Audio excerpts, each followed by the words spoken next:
మార్కెట్లో ఉన్న ఇంకో సందేహం ఏంటంటే సాధారణంగా ఒకవేళ నార్మల్ డెలివరీ కోసం ప్రయత్నం చేస్తే అది ఎప్పుడు అవుతుందో తెలియదు, పెయిన్స్ వచ్చేదాకా వెయిట్ చేయాలి, అప్పుడు డాక్టర్ ఆ సమయంలో అందుబాటులో ఉండాలి, అప్పుడు ఒకవేళ ఏదైనా కాంప్లికేషన్ వస్తే మళ్ళీ తిరిగి సిజేరియన్ చేయాలి. అదే రకంగా సిజేరియన్కును నార్మల్ డెలివరీకి బిల్లు విషయంలో తేడా ఉంటుంది. సో కాబట్టి సిజేరియన్ వైపు ఎక్కువ మొగ్గు చూపుతారనే అనుమానం మార్కెట్లో ఉంది. సో ఇది ఎంతవరకు వాస్తవం? నార్మల్ డెలివరీకి సిజేరియన్కి కూడా ఒకే రకమైన ధర ఉంటే నార్మల్ డెలివరీలో పెరిగే అవకాశం ఉందా? దీని మీద మీ అభిప్రాయం ఏంటి? యాక్చువల్లీ నార్మల్ డెలివరీకి ఇంకా ఎక్కువ ఛార్జెస్ చేస్తారు అని అంటారండి. కానీ సిజేరియన్లో వచ్చే ప్రాబ్లమ్సే ఎక్కువ డాక్టర్కైనా, హాస్పిటల్కైనా, పేషెంట్కైనా. సో నార్మల్ డెలివరీ చాలా టైం పడుతుంది అనేది కూడా ఒక అపోహే. ఎందుకంటే ఒకసారి పేషెంట్ కరెక్ట్గా 9 నెలలు నిండి నొప్పులతోటి వచ్చినప్పుడు కరెక్ట్గా తన ప్రోగ్రెస్ని చూసుకుంటే 12 to 24 అవర్స్లో అయిపోతుంది. 2-3 రోజులు అయితే పట్టదు. ఆ 12 to 24 అవర్స్లో కూడా husband support, team support, nurses team వీళ్ళందరూ సపోర్టివ్గా ఉంటే తనకు ఆ టైం కూడా తొందరగా పాస్ అవుతుంది. అండ్ చాలా మటుకు డాక్టర్ అవైలబుల్ ఉంటారు అనే నమ్మకం మనం కలిగించాలి.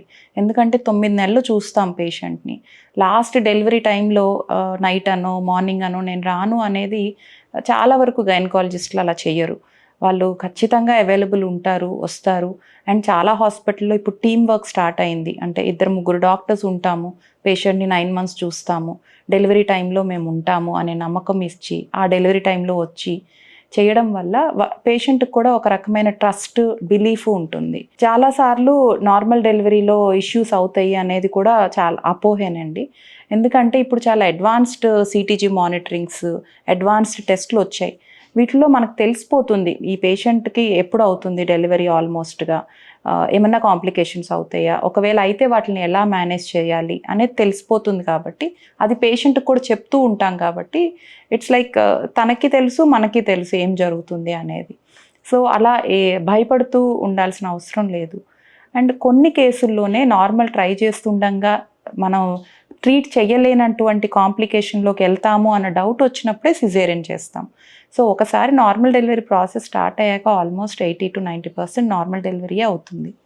ఆ మిగిలిన కొంచెం పర్సంటేజ్లో ఏదైతే సిజేరియన్ అవుతుందో వాళ్ళనే చాలామంది అంటే సొసైటీలో మేము నార్మల్ ట్రై చేసాము, చివరికి ఎలాగో సిజేరియనే అయింది అనేది ప్రాపగేట్ అవుతుంది. కానీ ఈజీగా నార్మల్ అయిపోయిన వాళ్ళు చాలా మంది ఉంటారు. మెడ్ ప్లస్ లో అదే మెడిసిన్, అదే క్వాలిటీ, మార్కెటింగ్, డిస్ట్రిబ్యూషన్, ఇంకోటి అంటూ వీళ్ళకి అదనపు ఛార్జీలు ఉండవు. అందువల్లే 50 to 80% డిస్కౌంట్ లో మనకు అందిస్తున్నారు.